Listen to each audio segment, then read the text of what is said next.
Well, Spassky is waiting. Right, and waiting and wondering whether Bobby will show or not show. And there's absolutely dead silence in the hall. Spassky is pacing, he's nervous, and... Wait, here comes Fischer, coming on the stage saying that he was caught in traffic. And I think Spassky was visibly relieved. The World Chess Championship match of 1972 is deemed the match of the century for a good reason. Tensions are high during the Cold War amongst the Soviet Union and the US, and the Soviet Union had a 24-year monopoly, absolute clamp on World Championship cycles for the last 24 years. That is until Bobby Fischer, the challenger, enters the scene. Defending champion Spassky is playing a best of 24 match against Bobby Fischer. First to 12.5 wins. If it's tied 12-12, Spassky retains the title. I hope you guys enjoy the video. Comment down below which montage, which match you want done next, and I will begin working on it. Let's get into the games. July 11th, Game 1, 1972, match of the century commences. We have Boris Spassky with the white pieces, Bobby Fischer with the black pieces. Fischer showed up to the game 9 minutes late, playing the time Gambit, but it didn't seem to matter as on move 29 you have a completely equal bishop endgame. What Fischer had to do? Push his a-pawn, sit on his position, trade as many pawns as possible, draw. He did anything but sit on his position. He took the poison pawn on h2. Spassky caged his bishop in on the king side, and Fischer tried to open it up, rip it open with his own flank pawn. However, Spassky brings his king back as it is in the box, keeping the bishop caged in. At the end of the day, Fischer had to give up his bishop for 2 pawns, and it looks like there's some drawing odds. All Spassky has to do is make sure he leaves his b-pawn on the board. You lose the b-pawn, you give yourself just the flank pawn. It's a draw even if you win all the pawns, because that's a flank pawn where the promotion square is the opposite color of that of the bishop. Draw. So what does Spassky do? He makes sure he keeps his b-pawn on the board. He pushes it. Fischer has to push some pawns. He gives up a c-pawn too quickly. He tries to push his pass pawn, but the pass pawn will be blockaded by the bishop. And then he starts routing his king over to the queen side, but it's too little too late. As long as Spassky has the b-pawn on the board, it is winning. On move 56, Fischer resigned. Spassky will park his king on c7, protecting his pawn, winning this pawn, and this pawn is going nowhere because the bishop will stop it from promoting. After the game, Fischer told his second Lombardi that the cameras distracted him, causing him to move too fast. Whatever the case, Spassky now leads the match 1-0. Game 2, Bobby Fischer plays the best move in chess history. We have Fischer with the white pieces, Spassky with the black pieces. Fischer decided to play the forfeit gambit. They were like, yo, Bobby, you showing up? He was like, nah, I'm not.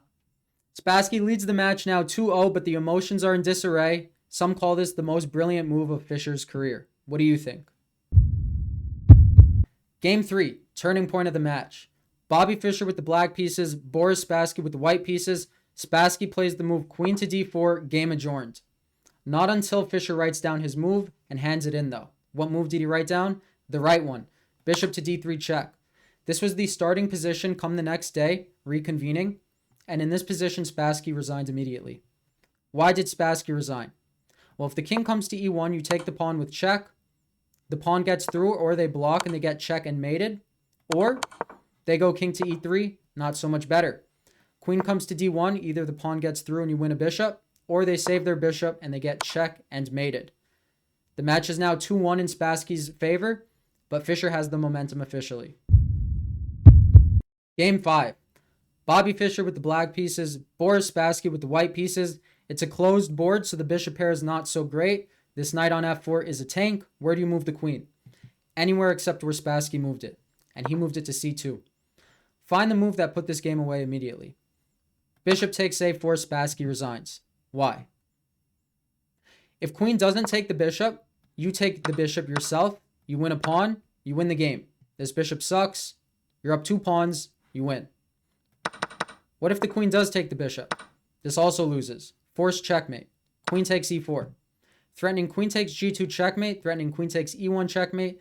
The only move to avoid checkmate immediately, king to f2. But this just delays it. Knight to d3 check. Either the king moves back and you back rank mate them. King to g3, queen h4, only move, queen f4, only move, knight c1. The match is officially tied 2.5, 2.5, and Fischer says he has a surprise for Game 6. Game 6, the surprise. In this game, Fischer's playing with the white pieces, Spassky with the black pieces. Fischer opens up with the move pawn c4 on move 1 for the third time ever in his career.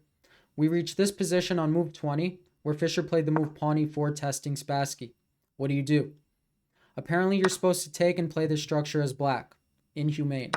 What did Spassky do? The human thing. He pushed. Fischer immediately capitalized, gaining space, blockading the e-pawn on the light squares, the same color that of the bishop, and then aims in on the weak pawn on e6.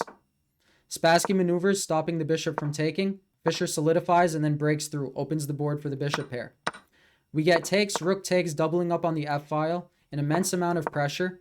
Queen g3 rotating over, he's poking, he's prodding. He's putting black in an absolute clamp where black cannot make a single move. If you let this pawn through, the bishop traps the king. So what do? Fischer pokes, he prods. He's teasing Spassky at this point. Very psychological. He perfects his position to the most and then sacrifices his rook for the knight, shortly after leading Spassky to resign. Why does Spassky resign in this position? You're threatening everything. Queen takes h6, rook to f8 check. If the rook moves, you have pawn e7, the king is trapped. After this game, Spassky was psychologically broken, and the match score is 3.5, 2.5. Fischer leads for the first time ever. July 27th, Game 8. Bobby Fischer with the white pieces, Boris Spassky with the black pieces. Fischer played the move pawn c4 on move 1 in English for the fourth time ever in his career. Not as much a deterrence to Spassky this time. He sacrificed a rook for a bishop and a pawn on an open board, but then on move 19 blundered with the move knight d7. Find the winning move for white here. Knight to d5, putting your knight in the center of the board, discovery on the queen. If the queen takes the knight, the bishop takes the queen. If the bishop takes the knight, the queen takes the queen. Spassky is forced to trade. Before taking the queen, Fischer throws in the switch, knight takes e7 check, isolating the d-pawn. The king moves, now Fischer snaps the queen off, king takes knight, you are just up in exchange, a rook for a knight. This is a position Fischer can convert in his sleep. Spassky played a little bit more. Fischer pokes, he prods, he improves all of his pieces, trades some pawns, doubles up on the d-file, and shortly after, taking a pawn with check, Spassky resigns in this position. The rooks are active. Fischer now leads the match 5-3. Game 10. We got Bobby Fischer with the white pieces, Boris Spassky with the black pieces. Keep in mind, after Fischer's successful deployment of 1c4, the English against Spassky, Spassky joins the crowd to applaud Fischer. He couldn't believe it. Fischer called him a good sportsman, but the match was still going on. We get this position where Spassky has a bishop and a pawn for a rook, but this time it's an endgame. This time Spassky has two passed pawns. He had to play the move rook to d3, allowing the pawn forward, creating some space, forcing white's king backwards, but instead played the move king f7, blundering the game. Fischer found the backwards king move, king to e2. The rook has to stay on the d-file to defend the bishop. The only safe square, rook d5. Fischer goes f4, expanding on the king side, a 3-on-2 majority. This rook now has nowhere to go after the move pawn g4, further expanding. It's too little too late, but let's see how he converted this. Pawn to g5. Spassky is like, I want to disconnect the pawns. Fischer's like, okay, but you still can't move your rook. So he moves his bishop. Right, if he played rook e5 trying to trade off, king to d3, gets the king in the game. The trade is okay. You win the game. So he played the move bishop to e5 instead. Fischer goes rook to b5, pinning the c-pawn, and then picks up the b-pawn because, again, the c-pawn is pinned and there's no checks getting the rook out of the way. We get bishop to d4, rook check, king e5, and king f3. Did Fischer just blunder a rook? No, he was too good. Checkmate and won. That is not what happened. After the move king f3, Spassky moved his rook. Fischer's trying to trade, Spassky declining because that's a winning endgame for white. And after a few more moves, after Fischer picks up another pawn and pushes his own, a backwards rook move causes Spassky to resign. Rook to d1 check will pick up a rook.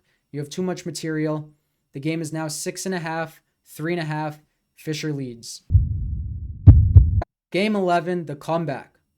We have Spassky with the white pieces, Fischer with the black pieces. Fischer deployed his favorite variation of the Sicilian, that is the poison pawn variation. And this is the first game ever in Fischer's career where he lost using the variation. And remember, Spassky's defending the title. Fischer's the challenger, so Spassky only needs to tie the match to retain the title. He plays bishop g4. He's like, you count me out so fast? No, don't do this. Now, Fischer had to make the move knight to e7, protecting the king, but instead he goes knight d6, a mistake. Why is this a mistake? This king feels a lot of pressure in the center of the board. We get knight 1d2, defending the c4 pawn. Don't lose that guy. And after f5, can you find the move Spassky found? Pawn a3, the switch.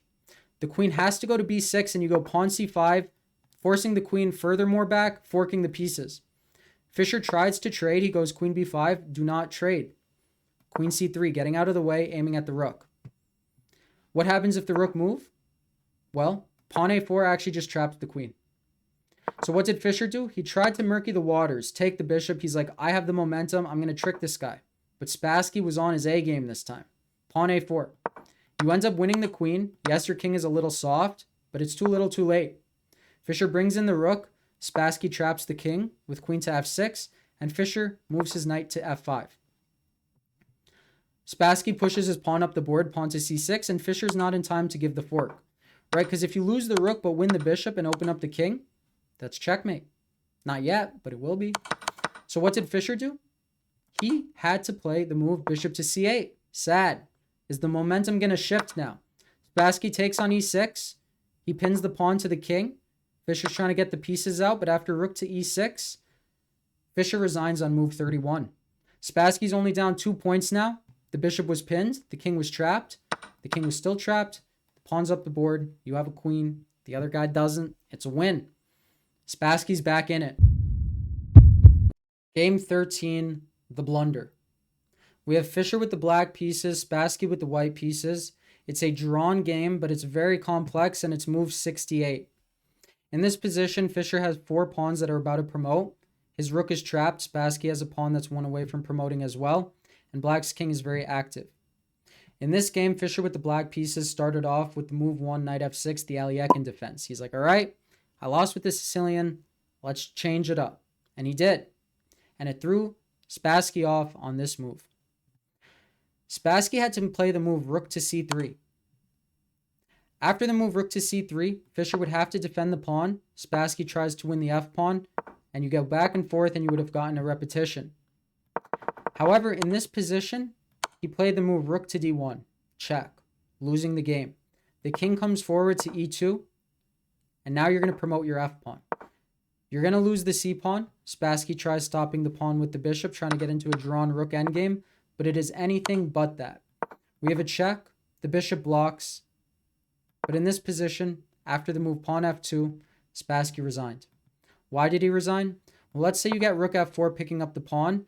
You can sacrifice the rook for the bishop, and the pawn is getting through. The pawn is just getting through.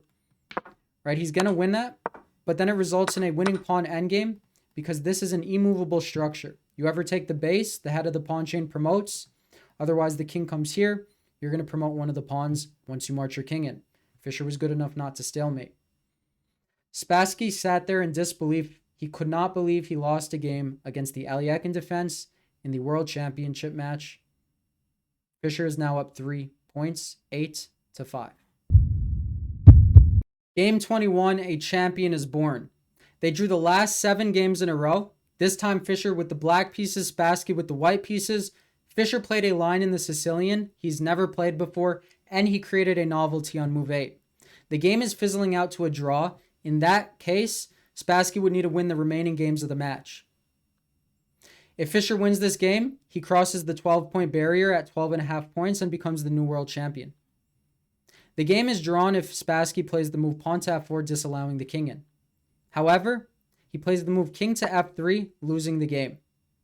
Fischer finds the move rook a1. The point, to get to b1, not just attacking the bishop, but cutting the king's board off. Then you're just going to push the h-pawn and make a queen. The king has to come back to stop this, and Fischer just marches his king in. We get a few more moves of poking and prodding. They are under time pressure. In this position, the game was adjourned. Spassky wrote down the move bishop to d7. He understood after the day that it was losing and resigned the match by telephone the following day. He did not come to congratulate Fischer, but I'm sure Fischer did not mind. He was the new chess world champion. 29-year-old Fischer single-handedly dismantled the Soviet era of chess. He popularized chess like no other person in history ever has. He brought sponsors into the game, getting grandmasters paid more. He brought the golden age of chess not just to the US, it echoed across the world. It is a large part of the reason why chess is so popular today. It's why many people picked up this game. Thank you guys as always for watching. I'll see you next time. Peace. Boom!